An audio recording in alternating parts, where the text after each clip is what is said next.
আহক অকণমান কথা পাতোঁ। ভালে আছে নহয়? অ' আপোনাকতো মোৰ পৰিচয়টো দিয়াই নাই। মই দেৱজিৎ বৰা। আৰু আপুনি? এই প্ৰশ্নটো সেইদিনা মই তেওঁক কৰিব লাগিছিল, কিন্তু কৰিব নোৱাৰিলোঁ। চাইকেলৰ কেৰিয়াৰত পাচি এটা বান্ধি ফল মূল বিক্ৰী কৰা মানুহজনৰ পৰা ডালিমকেইটালৈ লাহে লাহে তেওঁ ওপৰলৈ উঠি গ'ল। হাউচ নাম্বাৰ 14ত থাকোঁ মই, আৰু সেই ডালিম নিয়াগৰাকী কাষৰ বিল্ডিংটোত। এটা ব্যক্তিগত খণ্ডৰ প্ৰতিষ্ঠানত চাকৰি কৰোঁ মই, আৰু সেই ডালিম কিনাগৰাকী তেওঁ একো নকৰে নেকি? মানে মই যেতিয়া অফিচলৈ যাওঁ তেতিয়া তেওঁক যোগাসন কৰি থকা দেখোঁ, আৰু যেতিয়া মই অফিচৰ পৰা ঘূৰি আহোঁ তেতিয়াও তেওঁ বেলকনিৰ ফুল কেইজোপাৰ লগত ব্যস্ত হৈ থকাই দেখোঁ, বা কেতিয়াবা চৰাইবোৰক চাউল ছটিয়াই থকা দেখোঁ। আচলতে ক'ব নোৱাৰাকৈয়ে তেওঁক কেন্দ্ৰ কৰি মোৰ এখন ৰুটিন হৈ গৈছিল। এই ধৰক ৰাতিপুৱা তেওঁ গেটৰ ওচৰৰ পৰা পেপাৰখন উঠাই নিবলৈ আহোঁতে মই মৰ্ণিং ৱাক কৰোঁ। ধূপডাল ঘূৰাই ঘূৰাই তেওঁ বেলকনিলৈ আহোঁতে মই এনেই হাতত চাহকাপ এটা লৈ ময়ো বেলকনিত অহা যোৱা কৰোঁ। সন্ধিয়া তেওঁ পিয়ানো বজায়। সেই সময়ত আকৌ মোৰ মুকলি বতাহ এখন খাবৰ মন যায়। অলপ সময় ছাদত এনেই পাই চাই কৰি লাহে লাহে সেই ঠাইখিনিলৈ আহোঁ, যিখিনি ঠাইৰ পৰা খিৰিকীৰে চকা মকাকৈ জোনটো জিলিকি থকা দেখোঁ। আন সময়ত ভাল দেখা তেওঁ দীঘল চুলিকোচালৈ সেই সময়ত মোৰ সাংঘাতিক খং উঠে।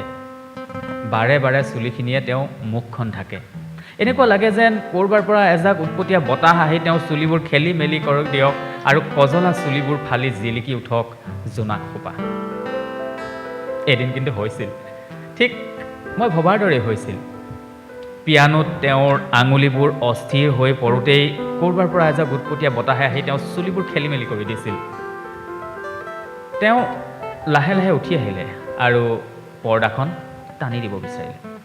শুনকচোন, পৰ্দাখন তেনেকৈ থাকিবলৈ দিয়কচোন, জোনাক জাক ভাল লাগিছে। এই কথাটো সেইদিনা মই তেওঁক ক'ব লাগিছিল, কিন্তু ক'ব নোৱাৰিলোঁ। মন যায়, তেওঁৰ সৈতে মোৰ কথা পাতিবলৈ মন যায়। পাচলি কিনোতে ভাল ভাল বিলাহীকেইটা তেওঁক বাছি দিবলৈ মন যায়। দুদিনৰ মূৰে মূৰে ছিগা সেই কাপোৰ মেলা পচা ৰছীডাল সলাই দিবলৈ মন যায়। ৰ'দত ঘামি জামি আহি থকা দেখিলে কাষতে ৰৈ ছাতিটো মেলি দিবলৈ মন যায়। সন্ধিয়া একেলগে হাতত হাত লগাই অকণমান খোজ কাঢ়িবলৈ মন যায়। চাদৰ ভগা চকীখনত বহি জোনাকৰ নিশা এটা কটাবলৈ মন যায়। তেওঁৰ চকুত চকুত হৈ কুঁৱলীয়ে জাগল পতা নিশা এটা পাৰ কৰি দিবলৈ মন যায়। মন যায়, মন যায়, মন যায়, লাহে লাহে ওচৰ পাবলে, কাষে কাষে খোজ দিবলে। দেওবাৰে কাৰ্বি মহিলাসকলে পাচলি বেচিবলৈ আহে। হালধি পাতেৰে বান্ধি অনা জিকা টোপোলা কৰি বিক্ৰী কৰা জলকীয়া আৰু কচু দুমুঠিমান লৈ মই উভতিব খুজিয়ে ৰৈ দিলোঁ। আৰে এয়া কি? সন্মুখত দেখোন খিৰিকীৰে জিলিকি থকা জোনাক জাক। একটা কাপোৰ ধাৰাবাহিকৰ দৰে লাহে লাহে তেওঁ আহি আছে। বতাহে তেওঁ চুলিবোৰ খেলি মেলি কৰিছে। বতাহে খেলি মেলি কৰা তেওঁ চুলিখিনি লাহেকৈ কাণৰ কাষলৈ তুলি তেওঁ মোৰ ওচৰত ৰ'ল। খিৰিকীৰে জিলিকি থকা জোনাক জাক প্ৰথমবাৰৰ বাবে ইমান ওচৰৰ পৰা দেখিলোঁ। শুনকচোন, বেয়া নাপায় যদি আমি আজি আবেলি চাহ একাপ খাব পাৰোঁ নেকি? মানে আপোনাৰ লগত মোৰ দুটামান কথা আছিল। এই কথাটো সেইদিনা তেওঁৱে মোক উপজাচি ক'লে। বিশ্বাস কৰক, তেতিয়াৰ পৰা আবেলিলৈকে মই প্ৰায় 60 বাৰমান আইনাৰ সন্মুখলৈ আহিলোঁ।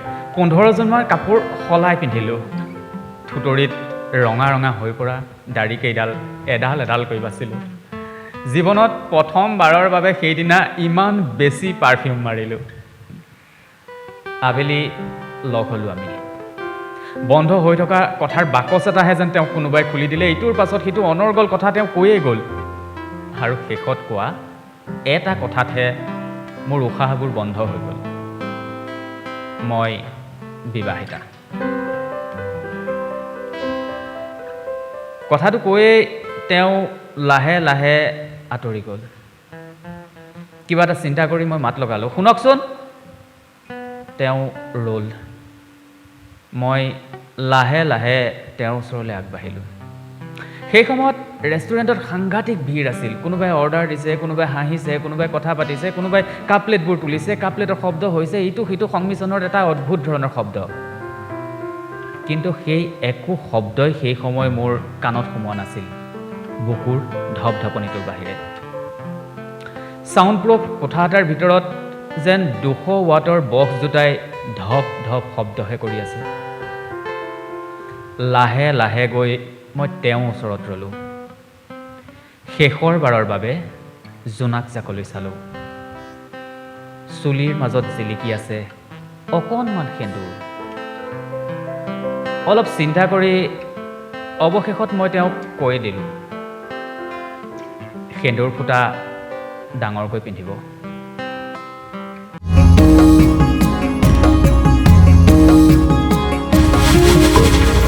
অমূল্য